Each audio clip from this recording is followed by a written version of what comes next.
G'day, ZiggyD here, and welcome back for another ZiggyD Weekly. I just wanted to check in, even though I'm a little bit late on this, because I've been away for the entire weekend and Monday, and a lot has happened, and a lot will be happening in the future. So, in the usual ZiggyD Weekly style, I'm going to be covering both of those things. Probably no time for Q&A this week, but if you do have questions for next week, send them to Q&A@ZiggyD.tv, because I'll be keen to answer some more questions next week. But this week, let's talk about what's been happening. Now, firstly, I missed the entire Final Fantasy XIV open beta since I was away. I thought I'd be able to play a little bit, but it just didn't end up working out. I had to pack and I had to do all that jazz. I installed it, didn't even make a character, so I missed out on all of the shenanigans, it seems, and it sounds like I didn't miss out on too much gameplay because there was a lot of errors and issues happening. It sounds to me like the main problem was that Square Enix wasn't able to communicate properly what was going on. They posted on the forums, but since the forums were down, no one knew what was happening. So yeah, that sounds like a bit of an issue, and it's a bit of a shame because it's probably going to damage the launch of the game a little bit, but hopefully by early access and release, things are a lot smoother, and I'm keen to jump on still and give it a go then, so I'm not discouraged by this at all since I wasn't affected by it at all. And yeah, if you guys tried to do the open beta and are pretty discouraged by all of this shenanigans, then I'm a bit sorry that that had to happen. So, what did I do this weekend? Saturday and Sunday, I went to VidInc, which is an Australian YouTuber festival. The first day, Saturday, we went to a workshop. When I say we, I mean me and a bunch of other YouTubers from the Boom Network and a bunch of other general YouTubers in Australia as well. And I ended up meeting up with some people there. But this workshop was like just a series of people, like major US YouTubers, different corporations, and YouTube staff themselves. They gave us some insight into the industry, into how YouTube's working, especially with some stuff to do with watch time. That was pretty interesting. But the main thing I got out of it, because some of it wasn't relevant to me, like people talking about cameras and vlogging and stuff wasn't too relevant to me. But the main thing I got out of it was a lot of inspiration, and also how to go about building up my channel and how I can improve the quality of my content in the future as well. So hopefully that'll be something that subtly changes and improves things as time goes by. Good overall, a day well spent doing that. That night, we headed out to a bar, and Boom, my network, had a bar essentially booked out for us to hang out in, and we had some drinks there and had a dinner. And then they even did fireworks, not Boom, but apparently on the there we go. If I switch here, bam. Apparently on the Darling Harbour every Saturday night they just do fireworks, so that was cool. And this photo here is of fireworks, as you can see, but that was like the worst fireworks. I'm terrible with photo timing. There was amazing, massive, like green and colourful fireworks, and I took a photo of the worst fireworks of the entire evening. So I'm a pretty good photographer. As you can tell, also by the shitty iPhone quality photo as well. That's pretty cool.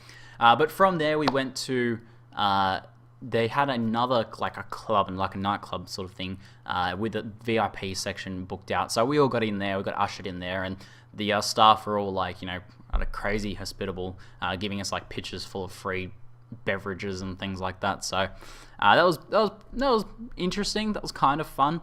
But yeah. A bunch of US YouTubers were supposed to rock up, but I think only like one or two did. I think Peter Chow was the main one who rocked up. I remember the DJ was like, "Peter Chow in the house," and doing all that stuff. So that was pretty entertaining. And when he like sat down, they like put rope around him and stuff. I'm like, what? This is crazy. But so that was entertaining. But I'm not really too interested in meeting up with the big US YouTubers, like comedians and vloggers and stuff. I'm a gamer. I'm just interested in gaming. But it was a good chance for me to talk with a lot of the execs at my new network, and got pretty excited about talking about what we can do in the future and what we can work together, and some of the cool content that might be able to be created in the future. So that was pretty cool.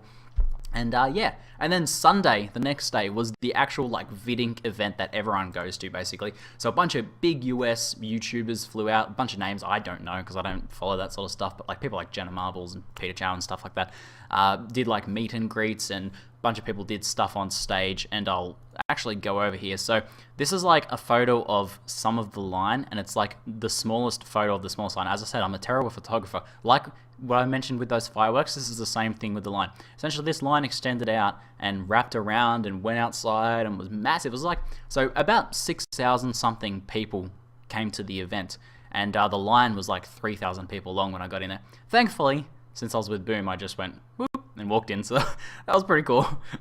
I felt famous. It was cool.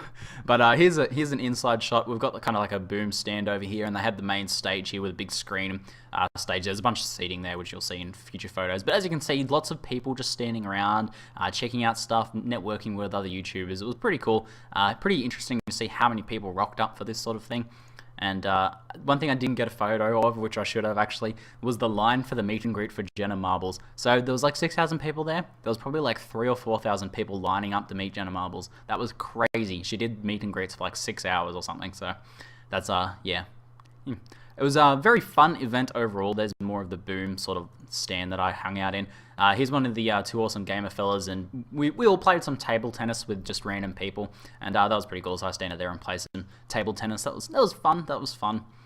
And here's Gamer Sheep and one of the two awesome gamers as well, who you guys will see a bit more of in the future when my Diablo 3 content comes out for the console version. But yeah, they did some live streaming stuff, and yeah, it was interesting. Overall, very fun event, but kind of bumpy in some areas because it was the first of its kind, essentially. And there was a bunch of like, you know, comic book stands and things like that. He's like the new version of Ezio, whatever his name is. I've got a photo with him. And he's like, they set up like some console games and stuff like that. And there was people dancing, and there was this thing was hilarious. So because this is like, you know, come meet famous YouTubers, this is like pretend to be a YouTuber. You stand behind the screen and they green screen up some YouTube stuff on there and it looks like you're in a YouTube video. I just found that hilarious because it's not like getting on, like making a video on YouTube is very difficult, but you know, people enjoyed it. So just a bit of fun. Here's a better picture of the main stage with like seating and stuff like that. And here is, so upstairs there was kind of this second level where the artists and stuff would hang out. I just like gangster walked in there because I didn't have a tag or anything, but went and hung up there. That was pretty cool. So we sat behind there, and there's a better photo from up there. You can get a bit of an impression of some of the crowds that would hang around for the different things going on stage. And I think these guys were only like sort of like a mid-level bunch. Who was this? Oh, this might have been Toby or something, Tobuscus. Yeah, as I said, I don't really know that many US YouTubers, none of the big ones. I'm not too interested in that sort of thing. And we had Korean barbecue that night. That was pretty cool. Anything else? Oh yeah, here we are at the apartment the next day. So Monday, this is where things got interested. This is us eating pizza because, essentially, Boom got us a chance to play the new Diablo 3 console version. A Blizzard rep came out and basically just handed us the console and, you know, set it up and like showed us how to like, you know, get set up in it. And then we're just like, you know, have fun. So we just played Diablo 3 for like 3 or 4 hours and recorded a bunch of footage of that. And I'm going to be able to bring those videos to you guys on the 30th because there's an embargo on the footage until then. But yeah, we, you know, we hung out, we had pizza, we played Diablo 3. It was probably one of the funnest gaming experiences of my life, yeah, because I was just there with, you know, 3 other awesome gamers, like two of them are called 2 awesome gamers, and the Gamer Shape, and they're all really cool guys, and they're all, you know, super fun to make content with, because, you know, we're all YouTubers, we all kind of have done that, and it was, you know, I don't know, it just went really well, so we made a bunch of really cool content, which, as I said, I'll be able to start releasing on the 30th, and you guys can look forward to that, and hopefully that's also pretty cool. It means I have a chance in the future to do more Blizzard stuff, you know, before release sort of stuff, which is pretty exciting. For example, I just got a Hearthstone beta key as well. One of the reps sent me through a beta key for that. So I'll probably also be covering that because I played that for like 3 hours this morning and it is fun. I've never played like Magic the Gathering or anything. I think the last card game like that I played was like Pokemon in primary school. But yeah, it was tons of fun, and I love the Warcraft like lore and world and universe and stuff like that. Like I don't know how many hours I spent reading the Warcraft 3 manual and, you know, looking at the artwork and stuff in there, and it's just really cool, and the music's really cool, and it's a fun sort of game to play. So I'll bring you guys like a first impressions video on that soon. But maybe I'll do some more content on that in the future as well, because it's pretty fun. And, you know, who knows, maybe in the future I'll be able to check out the Diablo 3 expansion pack, maybe a little bit early as well. Pretty exciting. But yeah, for now I'm pretty keen to bring you guys this Diablo 3 console version, because, as I said, one of the most fun gaming experiences I've had of my life. So I think maybe that'll come across in the videos that we recorded. It should do. Anyway, I think that's about it. As I mentioned, I don't know if I mentioned it, but no questions this week because I've got all this stuff to do.